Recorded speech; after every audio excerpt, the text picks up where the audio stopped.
So first of all আপনাকে একটা text layer নিতে হবে। তারপর একটা রেক্টেঙ্গেল নেবেন।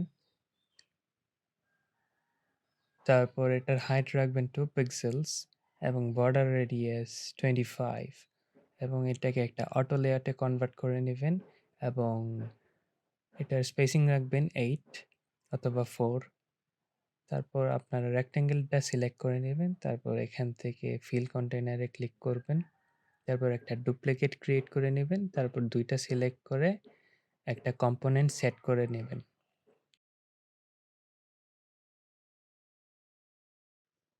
তারপর ১ম রেক্টেঙ্গেলটা সিলেক্ট করে এটার উইডথ রাখবেন 0 এবং অপাসিটি রাখবেন 0।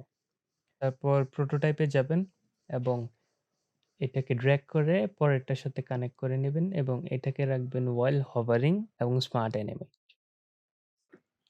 তারপর মেইন কম্পোনেন্টের একটা ডুপ্লিকেট নিয়ে নেবেন এবং এটাকে কয়েকবার রিপিট করবেন। Control D. তারপর এখানে আপনার ইচ্ছামতো এখানে টেক্সট এড করে নেবেন। তারপর এটাকে একটা অটো লেআউটে নিয়ে আপনার মতো ডিজাইন করতে পারেন। তাহলেই হয়ে যাবে আমাদের ইন্টারঅ্যাক্টিভ আন্ডারলাইন অ্যানিমেশন।